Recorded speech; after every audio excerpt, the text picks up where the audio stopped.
के बाद अब से थोड़ी ही देर में 2:15 बजे बिहार के भागलपुर पहुंचेंगे, जिस पर और बात करने के लिए हमारे साथ जुड़ गए हैं साथी संवाददाता भागलपुर से राजेश। प्रधानमंत्री नरेंद्र मोदी का भागलपुर का बिहार का ये दौरा बेहद अहम माना जा रहा है। इसकी अहमियत 2 मोर्चों पे देखी जा सकती है।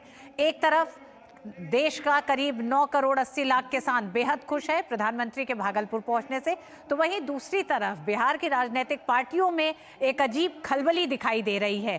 तो किस तरह से देखते हैं आप प्रधानमंत्री के इस पूरे दौरों को?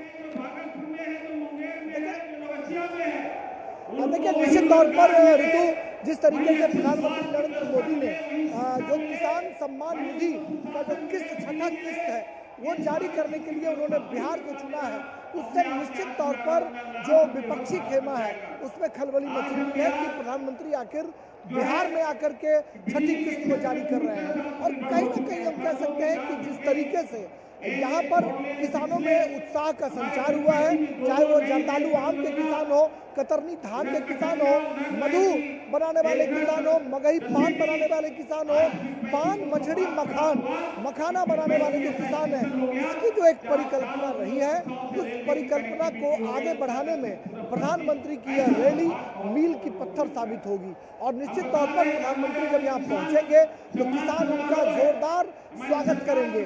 जो भागलपुर है, भागलपुर का जर्दालू आम, यहाँ का केला, यहाँ का दुधिया मालदा जो है वो दुनिया भर के मुल्कों में जो है वो विश्वविख्यात है। पहले बिहार को समझा जाता था कि सिर्फ फ्लड स्टेट है, यानी सिर्फ यहाँ कोसी जो है वो तबाही मचाती है, बाढ़ आती है और बाढ़ में सिर्फ तबाही मचती है। लेकिन अब जो है कोसी में तबाही नहीं, कोसी में केला का उत्पादन हो रहा है, मखाना का उत्पादन हो रहा है। जो किशनगंज का इलाका है वहाँ पर आसाम चाय जो है, चाय उपजाए जा रहे हैं। हाजीपुर का केला, मुजफ्फरपुर की लीची, भागलपुर का जर्दालू आम, बेगूसराय और खगड़िया का मक्का, बेगूसराय का दूध। हम कह सकते हैं कि किसानों के लिए प्रधानमंत्री नरेंद्र मोदी का यह आगमन निश्चित तौर पर एक उम्मीद की किरण बनकर आया है।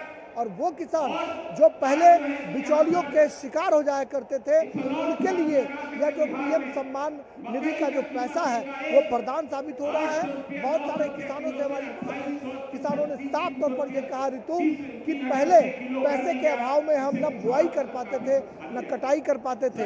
अब खाद की व्यवस्था प्रधानमंत्री के दिए हुए पैसे से होती है, आराम से हम बुआई करते हैं, आराम से कटाई करते हैं और अपने फसल को ऊंचे कीमतों पर बेच भी पाते हैं। तो प्रधानमंत्री नरेंद्र मोदी का जो सपना है कि किसानों की आय को दोगुनी करना है, वह कहीं न कहीं बिहार में फलीभूत होता हुआ दिखाई पड़ रहा है। और बिहार में अब बालू और आलू ही नहीं, बल्कि यहाँ पर उच्च क्वालिटी की हम कह सकते हैं कि जो हर्बल जो प्रोडक्ट्स हैं उसका उत्पादन भी किसान कर रहे हैं, जो कहीं ना कहीं देश को आईना भी दिखाएंगे। जी बिल्कुल राजेश, देश के और बिहार के किसानों के लिए एक तरह से बेहद इंतजार का ये क्षण है, क्योंकि आज ही बरौनी के दुग्ध संयंत्र का भी उद्घाटन होगा। तो बिहार के तमाम छोटे उद्योगों और किसानों के लिए बड़ी बात है। प्रधानमंत्री नरेंद्र मोदी अब से और थोड़ी देर में भागलपुर पहुंचेंगे। बहुत बहुत धन्यवाद राजेश पूरी जानकारी के लिए।